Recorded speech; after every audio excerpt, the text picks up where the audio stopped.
Assalamualaikum warahmatullahi wabarakatuh. Halo semuanya. Selamat datang di Lembar Kisah, channel yang membahas kisah dalam rumah tangga. Sebelum kita lanjut ke cerita, mari kita sholawat dulu.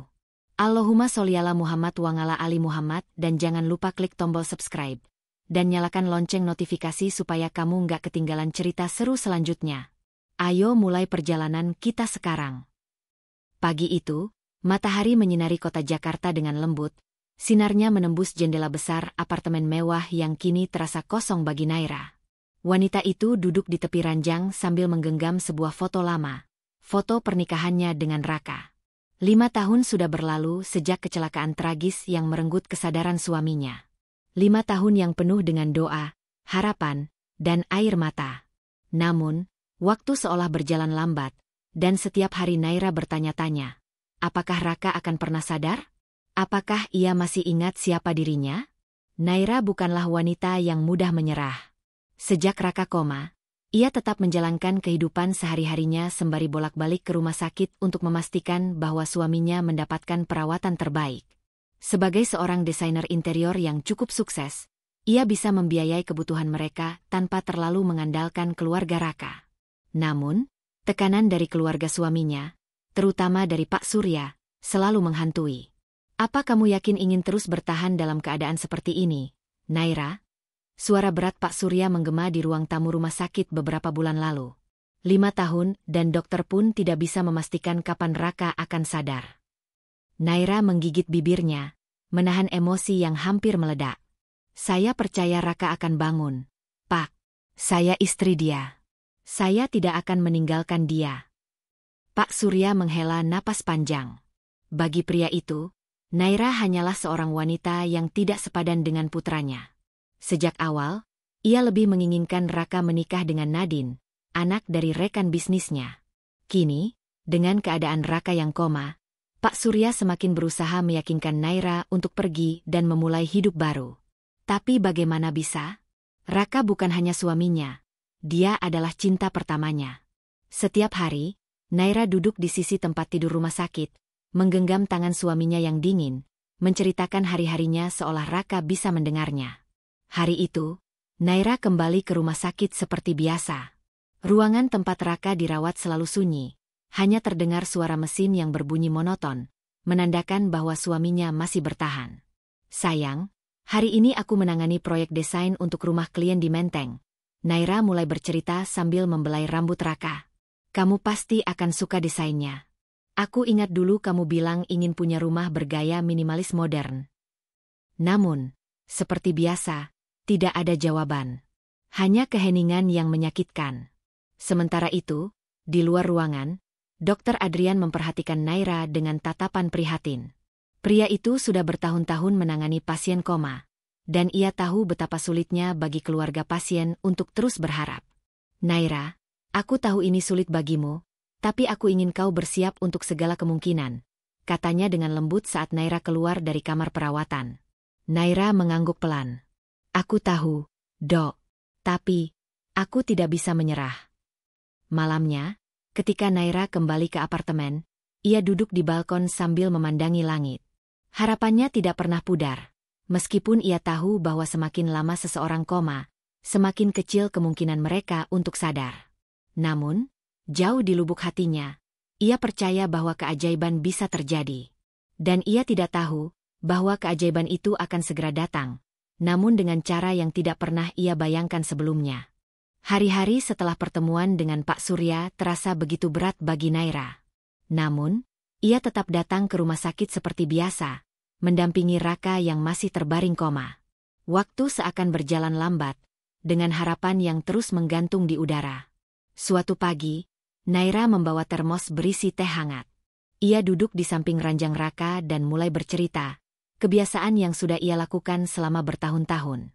Kamu tahu, aku selalu membayangkan hari di mana kamu membuka mata dan tersenyum padaku, bisiknya seraya menggenggam tangan Raka. Aku percaya kamu akan bangun. Saat ia hendak meletakkan tangan Raka kembali di tempatnya, tiba-tiba jari-jari pria itu bergerak. Begitu pelan, begitu lemah, tapi cukup untuk membuat jantung Naira hampir berhenti berdetak. Naira menatap tangan Raka dengan mata membelalak.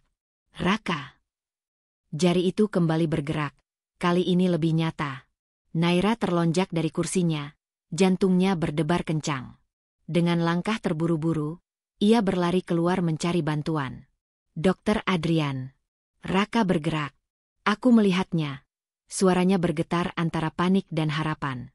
Dokter Adrian, bersama beberapa perawat, segera memasuki kamar. Dengan cekatan, ia memeriksa kondisi Raka, menyoroti matanya dengan senter kecil, lalu memperhatikan perubahan detak jantung pada monitor. Ini perkembangan yang sangat baik, kata Dokter Adrian setelah beberapa saat. Bisa jadi ini adalah tanda bahwa kesadarannya mulai kembali. Tapi kita harus menunggu lebih lama untuk memastikan. Malam itu, Naira memutuskan untuk tetap berjaga di rumah sakit. Ia menolak pulang, meski Pak Surya datang dengan ekspresi skeptisnya. Kau yakin ini bukan hanya gerakan refleks biasa? Pria itu bertanya, nadanya datar. Saya yakin, Pak. Naira menegaskan. Saya bisa merasakannya. Pak Surya mendengus kecil sebelum akhirnya pergi, meninggalkan Naira dengan harapannya sendiri.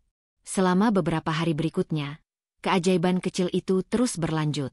Raka mulai menunjukkan lebih banyak pergerakan, jari yang menggenggam selimut, kelopak mata yang berkedip lebih sering, bahkan sesekali terdengar suara gumaman tak jelas dari bibirnya. Hingga akhirnya, malam yang dinanti pun tiba. Naira. Suara serak itu begitu lemah, hampir seperti bisikan. Namun, bagi Naira, itu adalah suara terindah yang pernah ia dengar. Ia terdiam beberapa detik, seolah tidak percaya, sebelum akhirnya loncat dari kursinya. Sayang, aku di sini. Ia meraih tangan Raka dengan penuh semangat. Mata pria itu perlahan terbuka. Pandangannya masih buram, tapi akhirnya fokus pada wajah Naira yang dipenuhi air mata haru. Namun, sesuatu terasa janggal. Alih-alih menyambut dengan ekspresi bahagia, Raka justru terlihat kebingungan. Siapa kamu? Seakan dunia runtuh di hadapannya, Naira merasakan tubuhnya melemah. Suaranya tertahan di tenggorokan, air mata yang sejak tadi ia coba tahan akhirnya jatuh. Hari-hari setelahnya, dokter mengonfirmasi bahwa Raka mengalami amnesia parsial. Ia mengingat sebagian besar hidupnya sebelum kecelakaan, tapi ada lubang besar dalam ingatannya, termasuk semua yang berkaitan dengan Naira. Jadi, Anda bilang dia hanya lupa sebagian? Naira bertanya dengan suara hampir berbisik. Dokter Adrian mengangguk.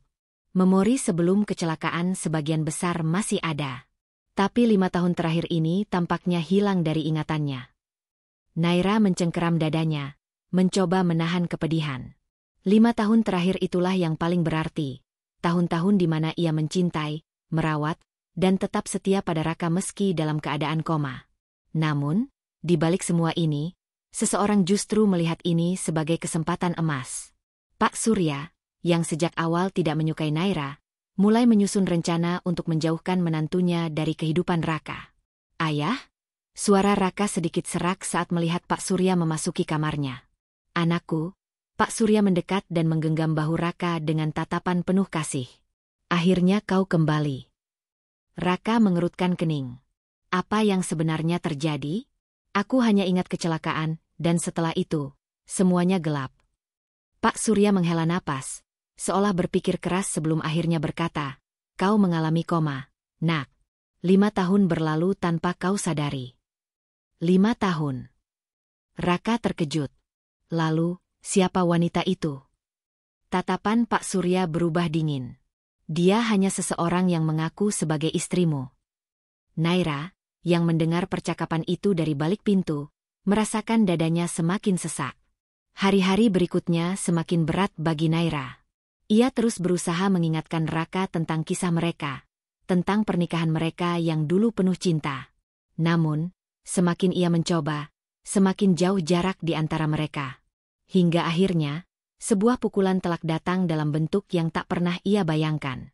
Suatu pagi, saat Naira datang ke rumah sakit seperti biasa, ia mendapati seseorang duduk di samping Raka, seseorang yang seharusnya telah lama menghilang dari hidup mereka. Nadine. Wanita itu tersenyum hangat ke arah Raka, seolah mereka sudah dekat sejak lama. Kau masih tampan seperti dulu. Raka.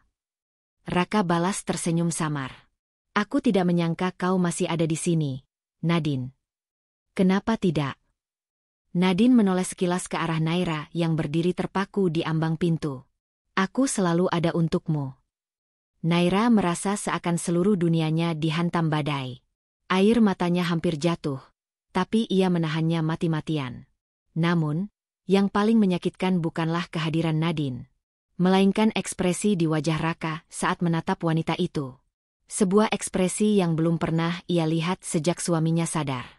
Tatapan penuh ketertarikan. Dan di sanalah awal konflik sesungguhnya dimulai. Perjuangan Naira untuk merebut kembali suaminya yang kini lebih nyaman bersama orang lain. Sejak kehadiran Nadine, segalanya berubah.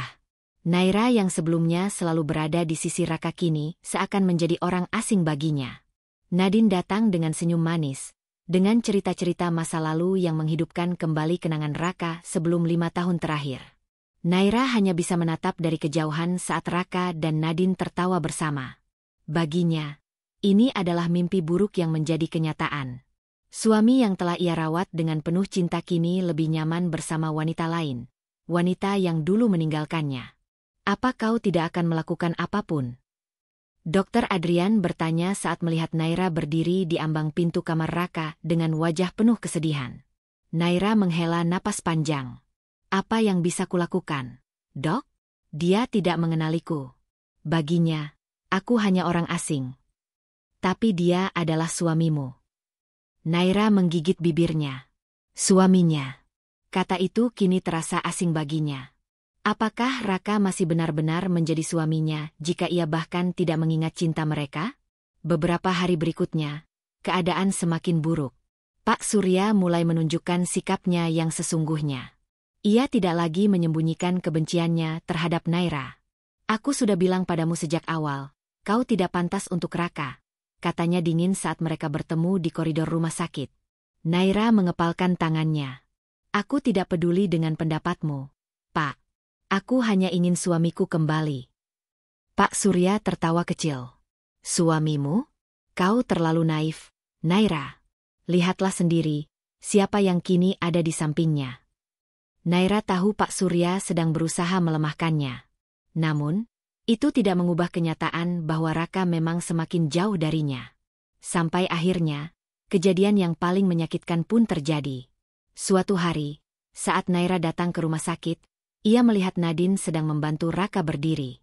Pria itu masih lemah, tapi dengan dukungan Nadine, ia bisa berjalan beberapa langkah. Kau hebat, Raka.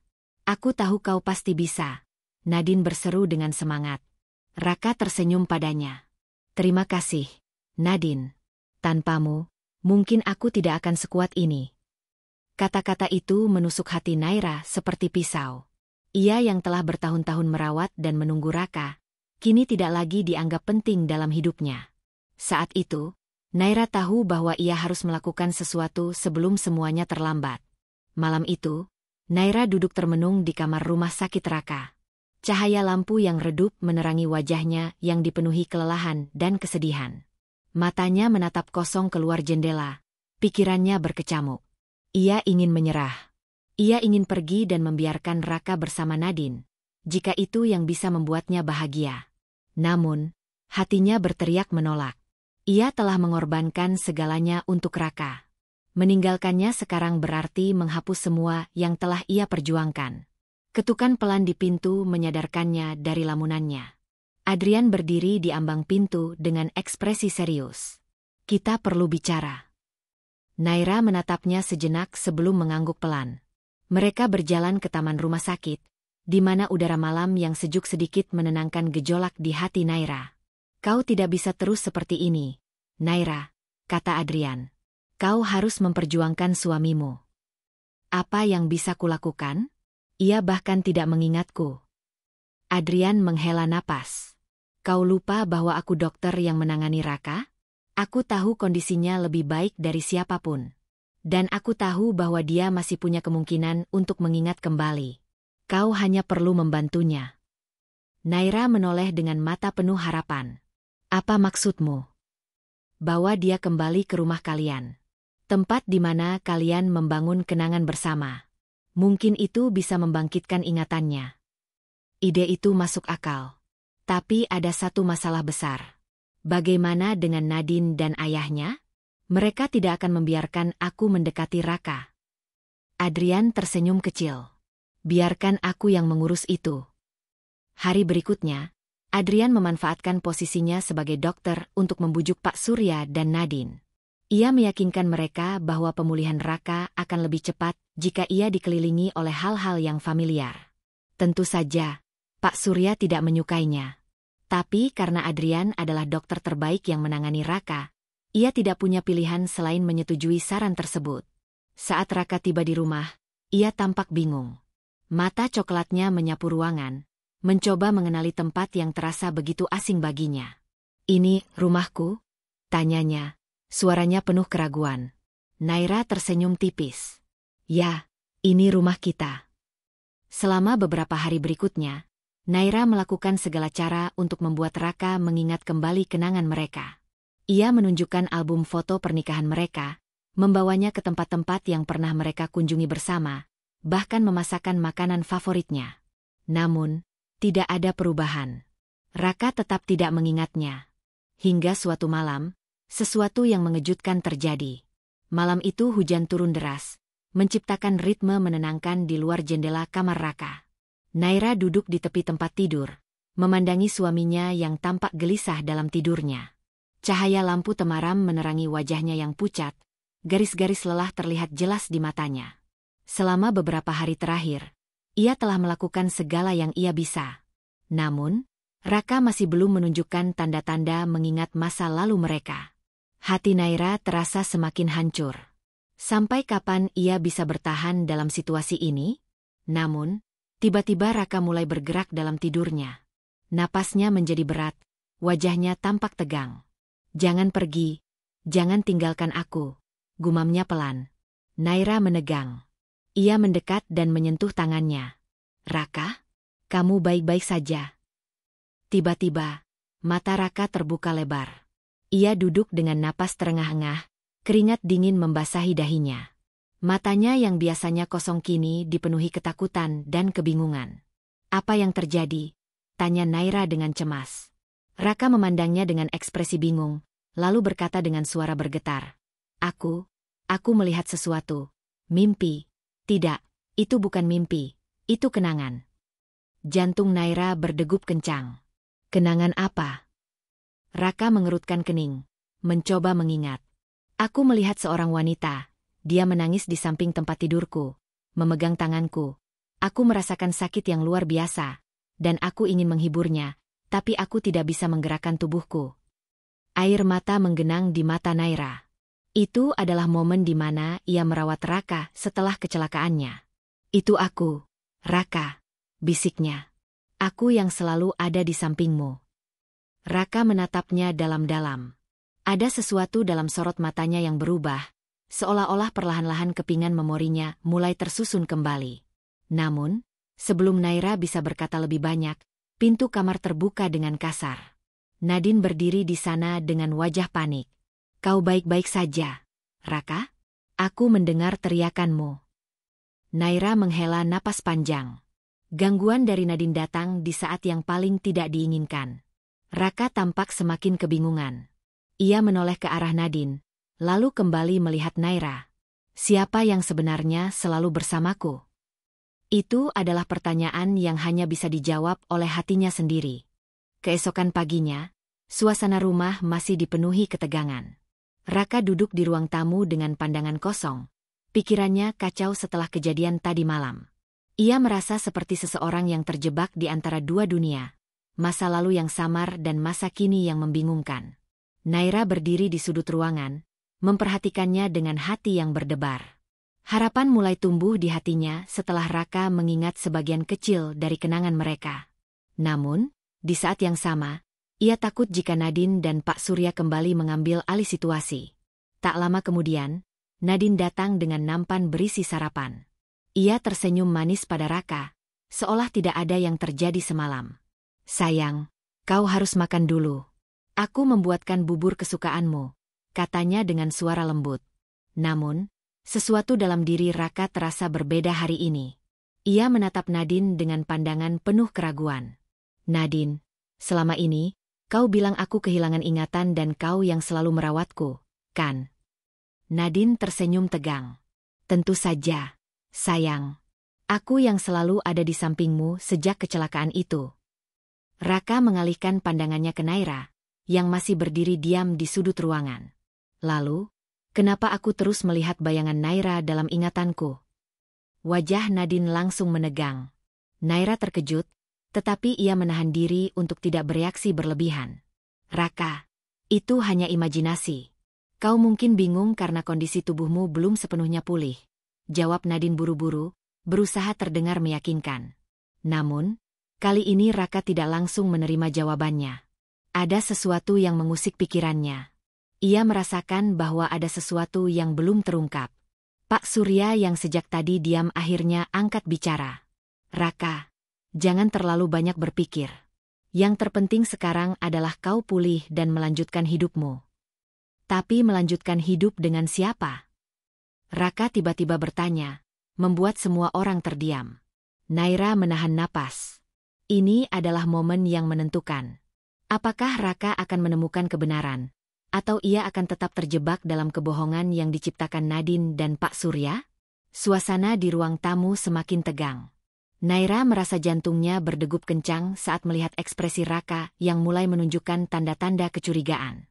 Ini adalah pertama kalinya sejak kecelakaannya ia benar-benar mempertanyakan kebenaran. Nadine tersenyum kaku, mencoba mengendalikan situasi. Raka, maksudmu apa? Tentu saja kau akan melanjutkan hidup dengan aku. Aku yang selalu di sampingmu, katanya dengan nada yang dipaksakan. Namun, Raka tidak langsung menerima kata-katanya. Ia menatap Nadine dengan tatapan tajam, lalu kembali melihat Naira. Ada sesuatu dalam sorot matanya yang mengisyaratkan bahwa ia sedang mencoba menyusun potongan-potongan ingatan yang tercecer. Naira, Raka akhirnya membuka suara, membuat semua orang menahan napas. Sejak awal, aku merasa ada sesuatu yang aneh. Aku tidak ingat apapun tentang pernikahan dengan Nadine. Tapi entah kenapa, aku merasa nyaman saat melihatmu. Seolah aku mengenalmu lebih dalam dibanding siapapun. Naira terkejut, air matanya hampir jatuh. Itu adalah kata-kata yang selama ini ia tunggu dari Raka. Namun, sebelum ia bisa menjawab, Pak Surya tiba-tiba berdiri dan berbicara dengan nada tegas. Raka, jangan biarkan dirimu dipengaruhi oleh wanita ini, bentaknya sambil menunjuk ke arah Naira. Dia hanya ingin merusak hidupmu dan mengambil keuntungan dari situasi ini. Naira mengepalkan tangannya. Pak Surya, cukup. Aku tidak akan diam lagi. Semua mata kini tertuju pada Naira. Ia maju mendekati Raka dan menatapnya dalam-dalam. Aku tidak akan memaksa kamu untuk mengingatku, Raka. Tapi aku ingin kamu tahu yang sebenarnya. Aku adalah istrimu. Aku yang selalu merawatmu selama ini, bukan Nadine. Raka mengernyit, wajahnya menunjukkan tanda-tanda konflik batin yang hebat. Aku tidak tahu harus percaya pada siapa. Naira menarik napas dalam-dalam, lalu mengeluarkan sesuatu dari sakunya. Itu adalah cincin pernikahan mereka. Kalau kau benar-benar ingin tahu kebenarannya, tanyakan pada hatimu sendiri. Siapa yang sebenarnya ada di sana? Raka menatap cincin itu dengan tatapan kosong. Ingatannya masih belum sepenuhnya kembali, tapi ada sesuatu dalam hatinya yang mulai bergetar. Sementara itu, wajah Nadine mulai memucat. Ia tahu bahwa kebohongannya sedang berada di ujung tanduk. Raka menggenggam cincin itu erat-erat. Jarinya gemetar. Seolah benda kecil itu memiliki kekuatan besar yang bisa membangkitkan sesuatu dari dalam dirinya. Ia menutup matanya sejenak, mencoba menyusun potongan ingatan yang terasa samar. Kilasan-kilasan gambar mulai muncul di benaknya. Naira tersenyum di hari pernikahan mereka, tangannya yang lembut menyentuh wajahnya, dan suara lembut yang selalu mengucapkan kata-kata penyemangat saat ia sedang terpuruk. Matanya terbuka dengan cepat. Nafasnya memburu. Ia menatap Naira dengan ekspresi penuh keterkejutan. Aku ingat sesuatu. Wajah Naira dipenuhi harapan. Apa yang kau ingat, Raka? Nadine langsung panik. Ia meraih tangan Raka, mencoba mengalihkan perhatiannya.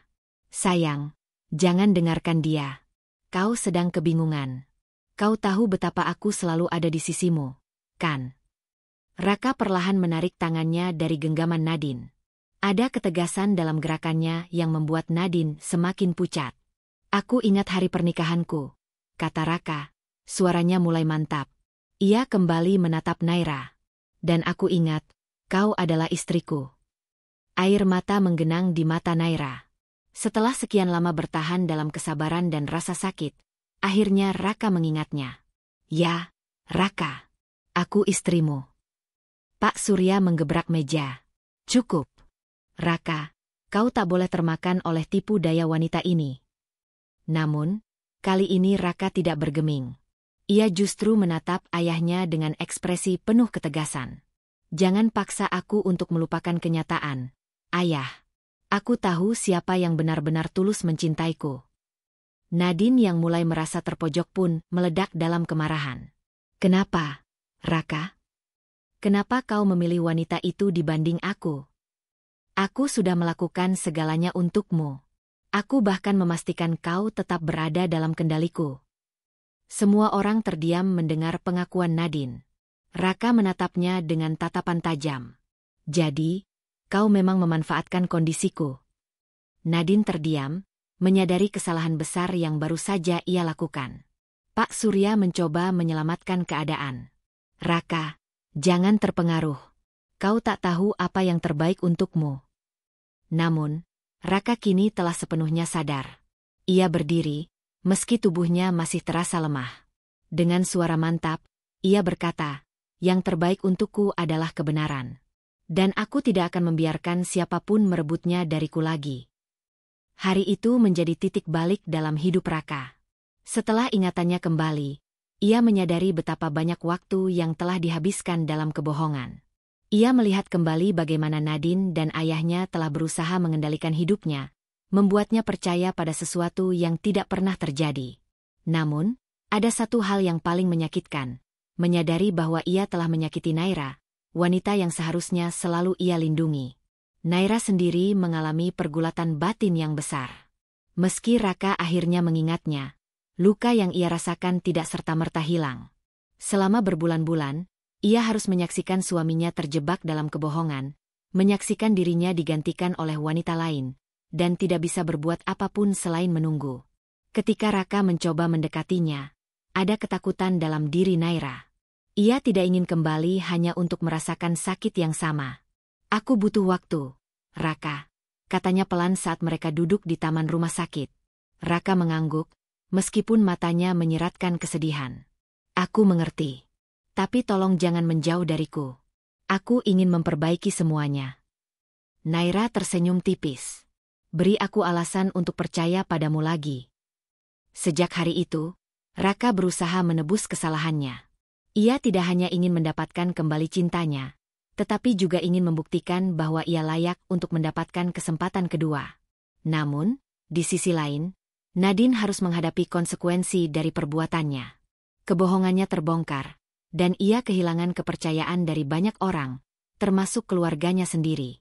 Pak Surya, yang selama ini hanya memikirkan harga dirinya, akhirnya harus menerima kenyataan bahwa ia telah membuat putranya menderita. Kebenaran telah menang, tetapi bekas luka yang ditinggalkan tidak akan mudah hilang begitu saja. Setelah semua kebenaran terungkap, Raka mengambil keputusan besar. Ia memutuskan untuk meninggalkan rumah keluarganya dan memulai hidup baru tanpa campur tangan ayahnya. Keputusan itu bukan hal yang mudah, tetapi ia tahu bahwa itulah satu-satunya cara untuk benar-benar bebas dari bayang-bayang manipulasi yang selama ini mengendalikan hidupnya. Pak Surya, yang terbiasa mengontrol segala hal, tidak bisa menerima kenyataan itu begitu saja. Kau tidak bisa meninggalkan keluargamu, Raka. Apa yang akan orang-orang katakan? Serunya dengan nada tinggi. Namun, Raka tetap pada pendiriannya. Ia menatap ayahnya dengan mata penuh ketegasan. Selama ini aku hidup dalam kendali ayah. Aku tidak ingin lagi menjadi boneka dalam permainan ini. Nadine yang sudah kehilangan segalanya mencoba untuk meminta maaf, berharap masih ada tempat untuknya di hati Raka. Aku hanya ingin dicintai, Raka. Aku mencintaimu.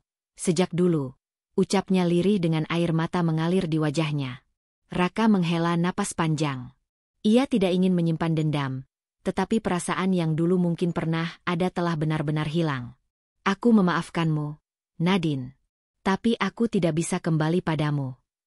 Dengan langkah mantap, Raka pergi dari rumah itu, meninggalkan masa lalu yang penuh luka. Ia memilih untuk mengejar masa depan yang lebih baik, meskipun harus memulai segalanya dari awal. Di hari yang sama, ia menemui Naira. Dengan penuh ketulusan, ia berkata, "Aku tahu aku telah membuatmu terluka, Naira. Tapi aku ingin kau tahu, kalau aku ingin memperjuangkanmu kembali, kalau kau masih mengizinkannya." Naira menatapnya lama, membaca kesungguhan di matanya. Luka di hatinya memang belum sembuh sepenuhnya, tetapi ia melihat perubahan nyata dalam diri suaminya.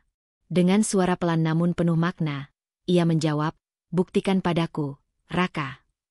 Dan dengan itu, mereka memulai perjalanan baru, bukan sebagai pasangan yang sempurna, tetapi sebagai dua orang yang belajar untuk saling memperbaiki dan mencintai kembali. Terima kasih sudah menonton sampai akhir. Jangan lupa subscribe, like, dan aktifkan lonceng notifikasi agar kamu tidak ketinggalan kisah-kisah menarik lainnya. Sampai jumpa di cerita berikutnya.